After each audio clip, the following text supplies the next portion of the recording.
Meet Matt Ridley, best-selling science writer, former Times columnist, and one of the first people to question the real origin of the COVID-19 pandemic. So Matt, tell us what happened with the pandemic and Wikipedia.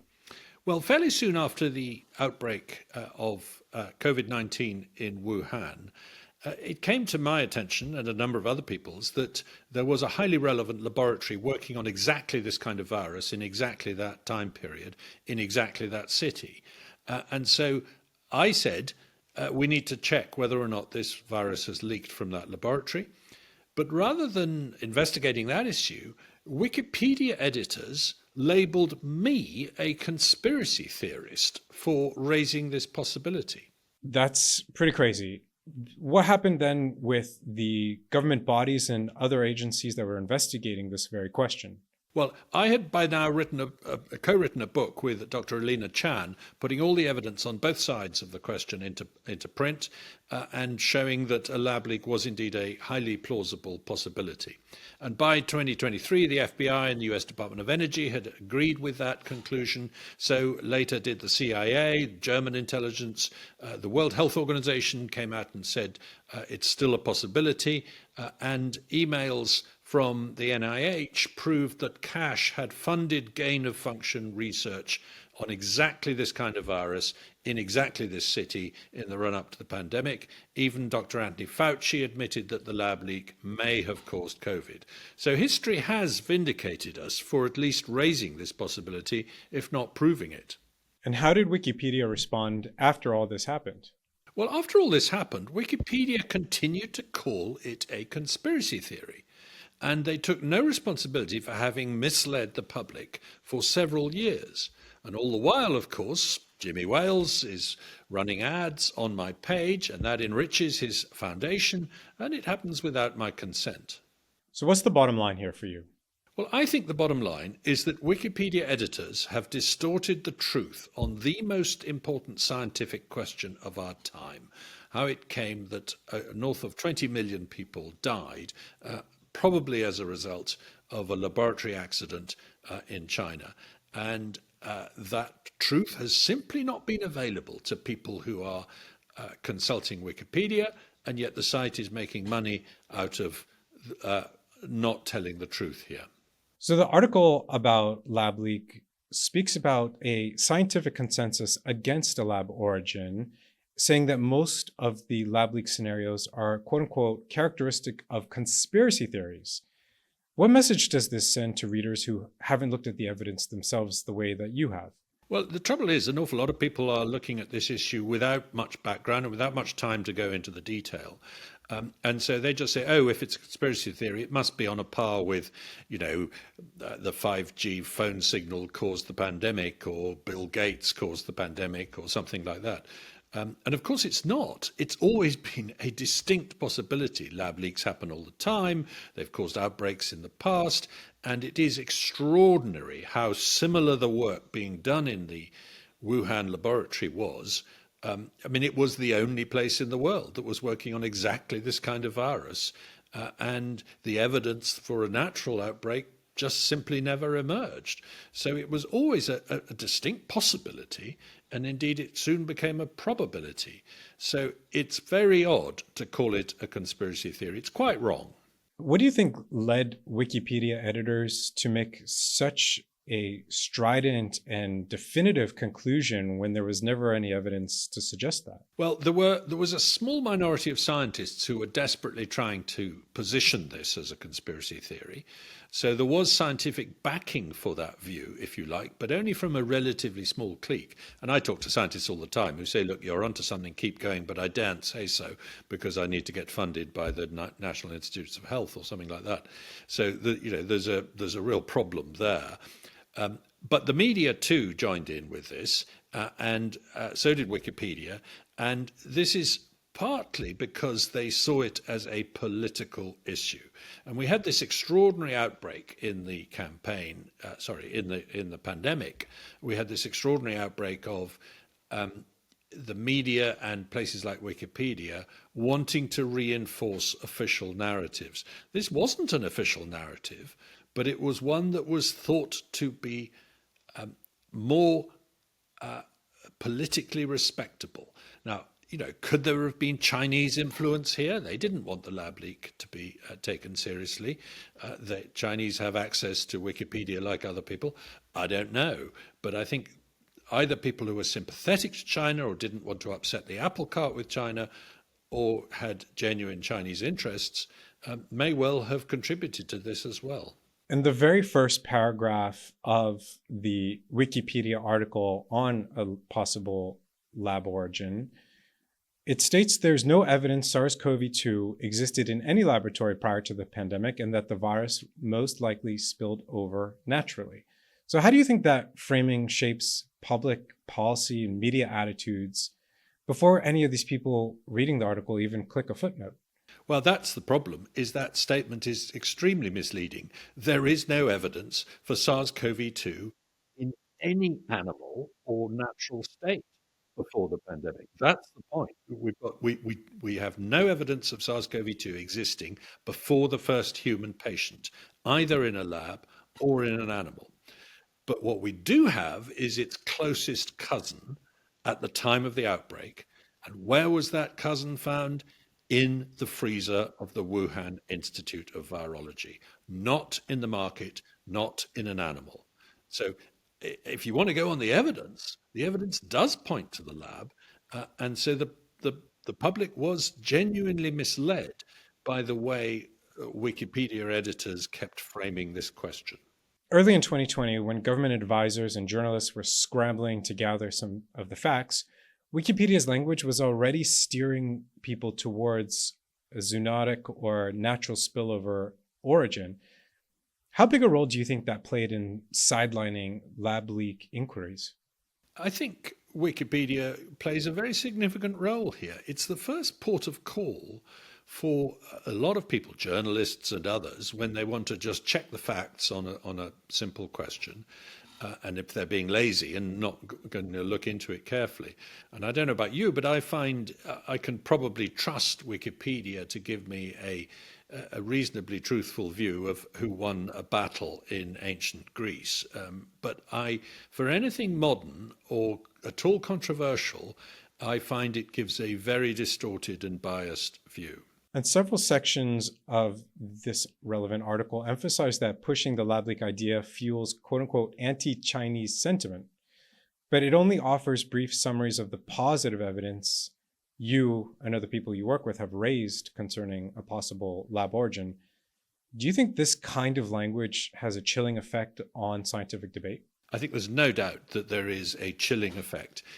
Anti-Chinese sentiment is a flag intended to put people off, particularly when you think about the way scientific journals and scientific laboratories often rely on contributions from scientific institutes to keep their finances in good shape. So using that phrase anti-Chinese sentiment is clearly a flag. Now, if you think about it, saying this pandemic arose as a result of the way in which Chinese people buy wild animals in markets is surely just as much anti-Chinese, if you like to think of it that way. In fact, probably more so.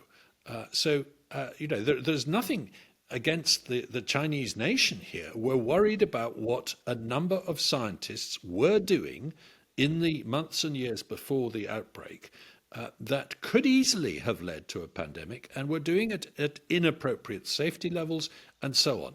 So there's a genuine concern whether or not this led to a lab leak, that it could have done. So this article about a lab origin on Wikipedia has been under what they call extended protection for most of its lifetime, which means only a very small pool of vetted editors can make changes to it. On a live scientific controversy like this one, what effect do you think that has on the marketplace of ideas? I think it's very worrying. On this and a number of other issues where I know enough to know that Wikipedia is getting it wrong, and badly so, the problem is lack of open, transparent exchange of ideas. The problem is a small clique controlling what gets said. Now that's editorial control of a very specific kind, and it is clearly not objective. this case shows it very, very clearly that these editors had an axe to grind, had a bee in their bonnet, had a particular view, and were imposing it. And they were using this close protection, or whatever it's called, to ensure that there was not a free exchange of ideas. Now, if they're worried that someone's going to put a very stupid theory in about the origin of COVID, why is that a problem? If somebody puts a stupid idea in, other people can come in and say it's stupid. That's what should happen. That's what happens in debates in ordinary life about things, is you don't combat ideas by censoring them. You combat ideas by challenging them. Defenders of the natural origin theory and defenders of this particular article on Wikipedia will say that Wikipedia is just mirroring mainstream media reporting and scientific journals. Do you think that kind of selectivity has hardened around an artificial consensus rather than reflecting a genuine one? Well, there's a terrible irony here, which is that the 5 scientists who wrote a paper that set the tone very early on, saying that a lab leak was unlikely, did not think that was true themselves. We know that because they sent each other messages while they were preparing that paper, and indeed after it was published. And they said, actually, I think a lab leak is friggin' likely, in one case, was one of the phrases used. The irony is this was a false consensus from the start. It was not shared by the great majority of scientists. It was not shared by the great majority of the media. There was plenty of newspapers who were prepared to say, hang on, we should look into this. The suggestion that this was a consensus view, a settled science view, as it were, was simply wrong from the start. And it was an attempt to impose that consensus on a debate which was of incredible importance. I mean, if an aeroplane had crashed and killed 20 million people, nobody would say, we don't really know how it started, but we know it wasn't caused by pilot error. Right. Would they? And how do you think Wikipedia has covered your own work on this topic in your book, Viral, with Lena Chan? Have you seen bias or kind of a skewed presentation of the work that you have done together? Yes, I think Wikipedia has been extremely unfair about Alina Chan, about her work, about my work with her, and about my work on this, and indeed on other topics.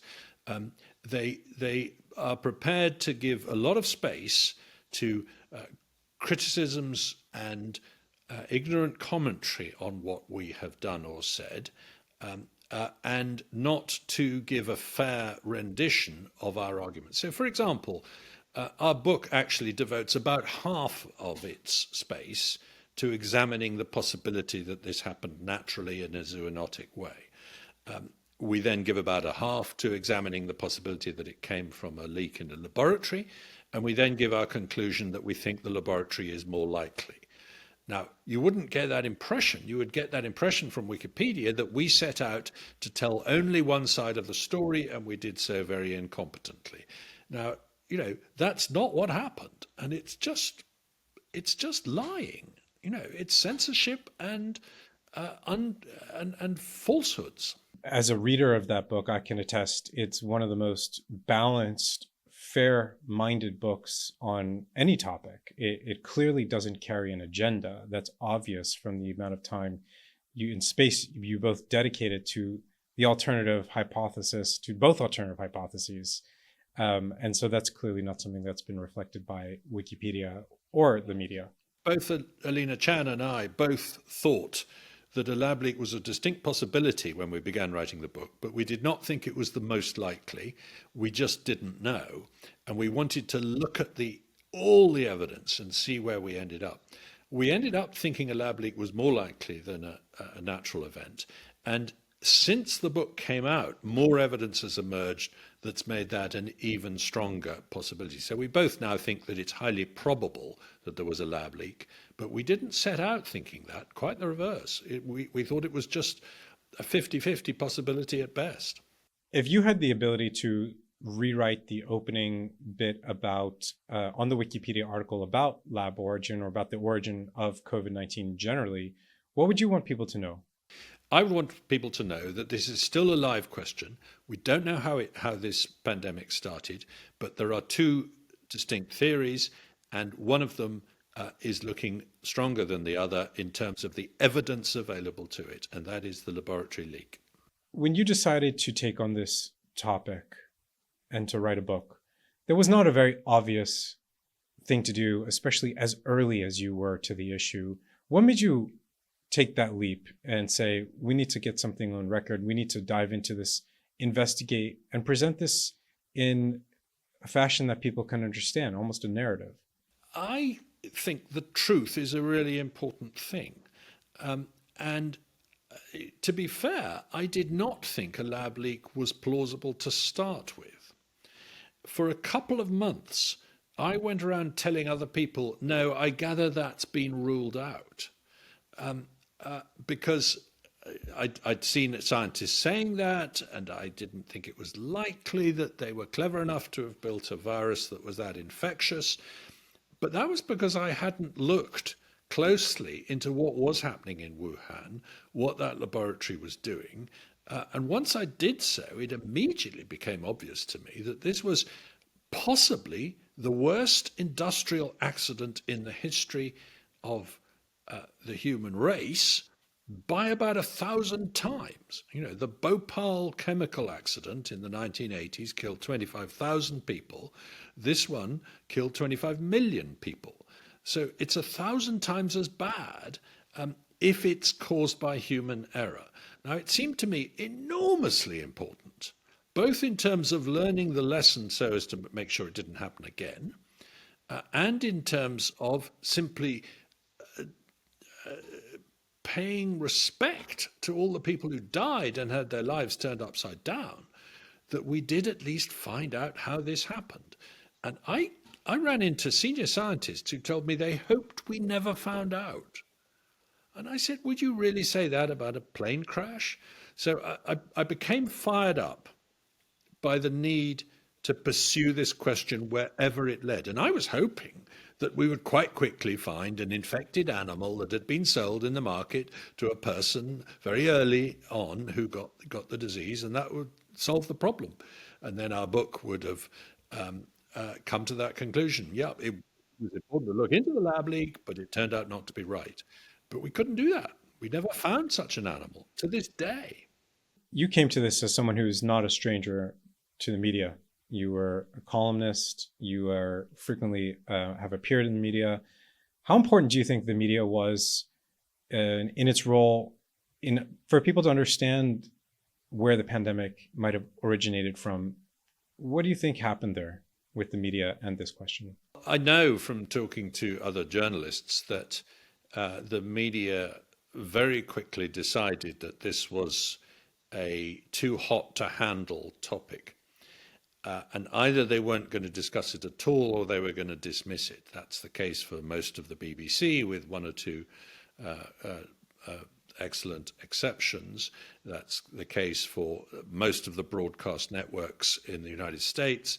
That's the case for most of the mainstream newspapers.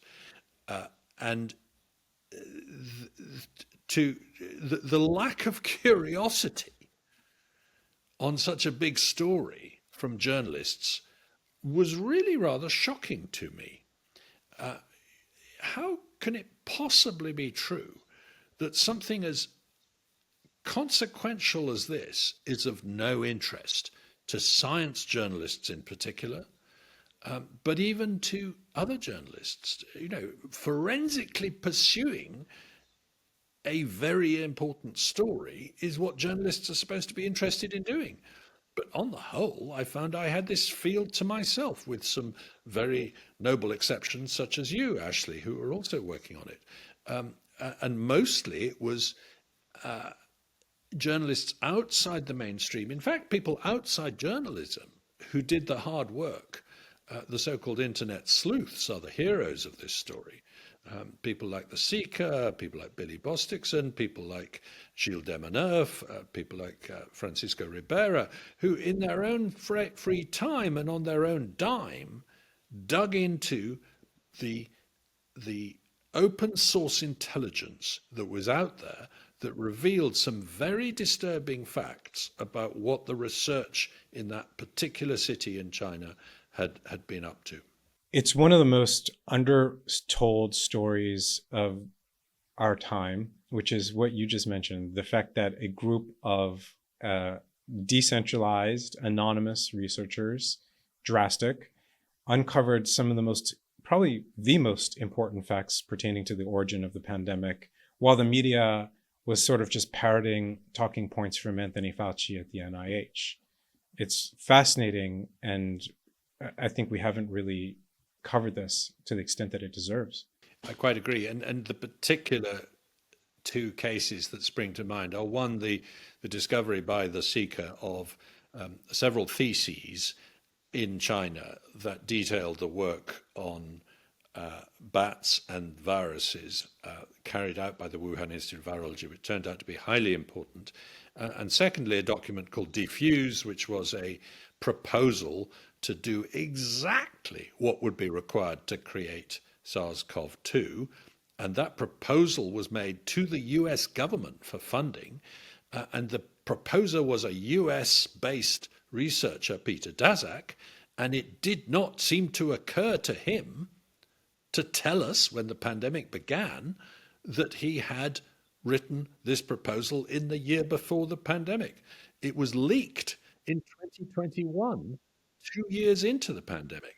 That is really extraordinary when you think about it. You know, to have a document that says we are going to make a virus with particular features that turn out to be pretty well exactly the features of the pandemic virus, to have a document like that in your files and not to tell the world about it for 2 years, in fact, not to tell them at all because it leaked. This is, this makes Watergate look like a trivial little scandal about a burglary. This is a much more important thing. 20 million people died. Nobody died at Watergate. And again, here we have the media just ceding the whole reportorial journalistic space to effectively a group of amateurs, extremely talented, dedicated amateurs. But this was the job for the media. It should have been professional journalists standing up task forces to investigate this and to turn up exactly that kind of document. If the seeker could do it by himself in India, surely a well-resourced journalistic newsroom should have been able to do the same, but they chose not to, which is absolutely remarkable. That's exactly right. They had the resources, they had the contacts, and yet the Woodward and Bernstein of this story were the Seeker and Gilles Demaneuf or others like them. I don't want to try and single out particular individuals at the expense of others. So it really is a shocking failure of journalism. As I like to put it, the spies weren't much good either. The journalists weren't much good. The politicians weren't much good. It was these ordinary individuals working in their own time, locked up by the lockdown, and so able to sort of do nothing but go through files and documents. These are the heroes of this story. And, what does the science journalism profession do on a situation like this? The biggest story of the millennium lands in their lap and they refuse to look into it because it might annoy some of the scientists that they normally report on. This is extraordinary when you think about it. It's not the way sports journalists behave or business journalists or political journalists behave. They don't mind offending some of their sources. But there is an extraordinary degree to which science editors and science correspondents have become simply PR agents for scientific institutions rather than challenging them. The media actually went even further than that, because it's not just that they sat on their hands, it's that they stigmatized this issue of a possible lab origin as a conspiracy theory, as a fringe extremist ideology. They threw out all these adjectives that had no place in an open discussion about what might have happened. And they made it toxic. They made it actually radioactive. And by doing so, they made people who discussed it radioactive. You could not talk about it without risking your reputation and even your career. That's exactly right, and that's why, as I say, practicing scientists say to me, sort of under their breath, "Keep going, you're on the right lines, but I can't say so." And I say, "Why not?" And they say, "Well, look, I need funding for my research lab, and I can't do that without." Now, we know, because we've seen it, that anyone who did within a scientific institution or a university say, "Hang on, we need to look into the lab leak," was immediately subject to some really creepy attempts to defund them, to censor them, to silence them, and in many cases successfully. They were actually told to shut up or forego the chance for promotion, things like that.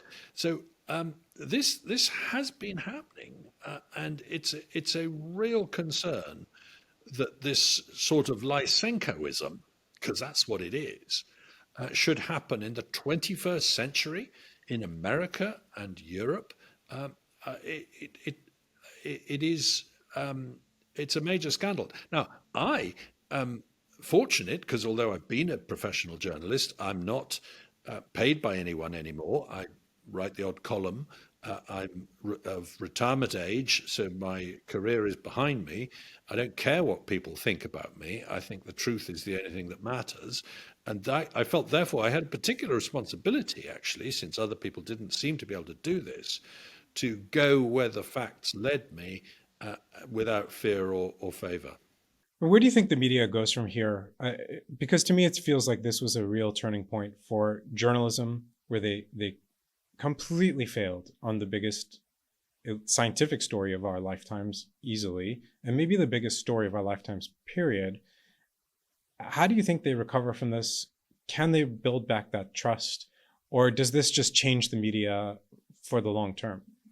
Well, I think the conventional media has been hollowed out by the loss of advertising revenue and subscription revenue as a result of the online world, and that's left them in a much weaker position and much less able to be as investigative and thorough and careful and objective as they used to be. So there's some excuse there. So I think what this has done is simply accelerate the replacement of the mainstream media with a much more bottom-up, much more guerrilla, much more non-respectable, if you like, media that consists of bloggers and podcasters and social media users and YouTubers and people like that. And in that sense, that's great. It's a democratization. But of course, it's very hard for the ordinary consumer of this kind of stuff, not paying a lot of attention, to tell the difference between a genuine nutter who is making a ridiculous argument and somebody who is making an unpopular and contrarian argument but needs to be taken very seriously. And I'll just give you one parallel here. The debate about climate change is very polarized, but you wouldn't know that from reading the Wikipedia or the mainstream media. You would think there is a strong consensus that climate change is definitely all man-made, and a strong consensus that the virus SARS-CoV-2 is definitely not man-made. If you like, there's a sort of contradiction there. Now, I happen to believe that climate change probably is man-made, but that doesn't mean I don't want to hear alternative arguments about the rate and speed of climate change, about the various different contributions and effects of climate change. I want a much more open debate on that subject as well as on the pandemic.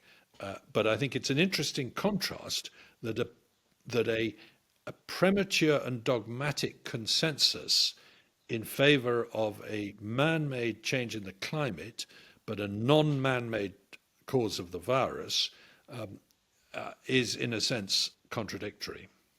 You've written a lot of books about innovation and technological progress. I think maybe that's actually prior to the COVID stuff, what you're best known for.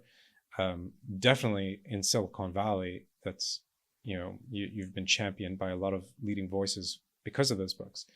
So Where do you think we stand on this question today? Because what we're seeing in the media is a lot of backlash. It's been unfolding over the past few years to technology, a lot of skepticism. You might even call it sort of a Luddism.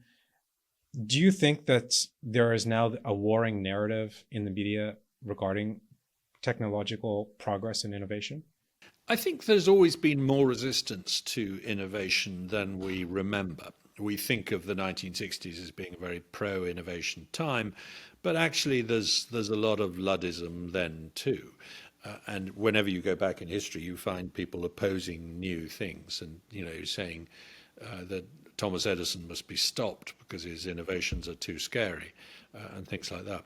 So there's always been opposition to new technologies and new innovations. And there's always been a tendency to look on the potential downsides of innovation more than the potential upsides. But I think it is worse now than it has been. I think the possibility that artificial intelligence is going to be a terrifying catastrophe that dooms the human race is taken much more seriously than the possibility that artificial intelligence is going to be something that raises people out of poverty and improves the ability to defeat disease and so on. So we're still tending to weigh the potential downsides more than the potential upsides.